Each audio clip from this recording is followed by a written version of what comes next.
Feminist movement, women's rights are human rights. The phrase or term that women's rights are also human rights was usually a common term among the various feminist movement.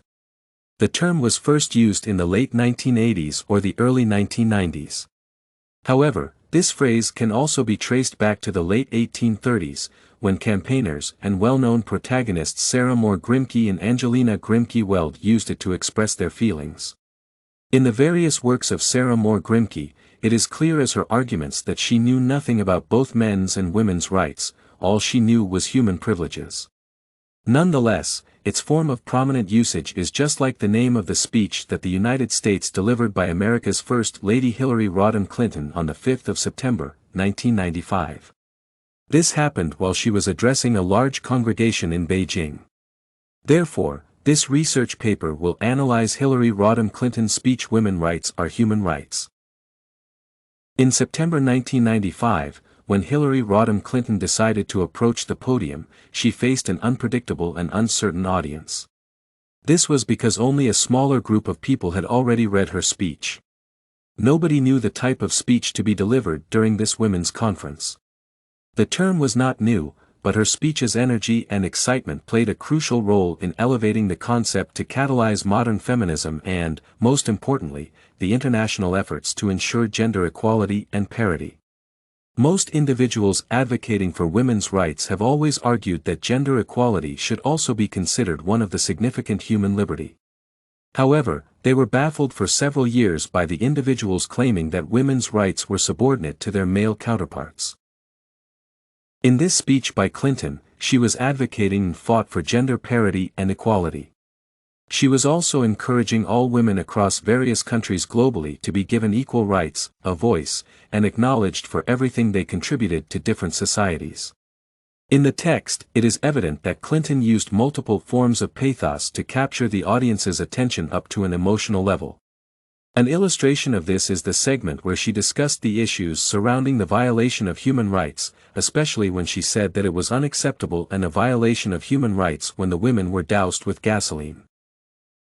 Another example is when she said it violated human rights when infants or children were denied food. This was a clear illustration of an effective form of use of pathos because they were graphic, hence making most people cringe at the thought of a child or woman being burned down to death. In the speech, she was also trying to create awareness and make individuals recognize women's role in modern society. In addition, she also advocated for equality, peace, and development, something that I agree with or support. Throughout the speech, Clinton used the term "we" to show and portray credibility because she was also a woman who had encountered issues surrounding gender inequality and political challenges. This is because once gender parity and uniformity have been achieved, it leads to violence, especially against women and girls. It is also vital for the prosperity of the economy. The societies that embrace and value females and males are much safer and healthier, making gender equality a human right. Clinton also wanted to act as the crucial voice of the women whose rights were violated due to gender issues. She used various techniques, such as ethos and logos, to attract and persuade her audiences effectively during speech delivery. An illustration of where Clinton effectively used ethos was when she said that the significant challenge she was facing during the conference was to give women a voice when their efforts were not appreciated and recognized. She further noted that ladies comprise almost 70% of the world's poor, and the majority were not taught the skills of writing and reading. Furthermore, Clinton also used logos to demonstrate that individuals could learn that if both women and children were treated equally and accepted, they could flourish together with their families. Moreover, if they are permitted to work, they can earn and thrive just like their male counterparts.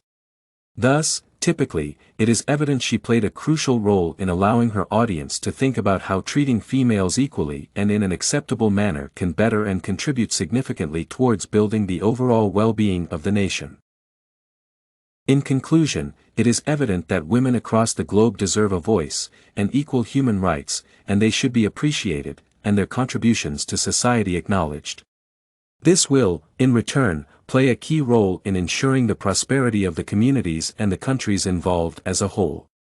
However, on the other hand, there are several negative consequences when there is a gender imbalance in society.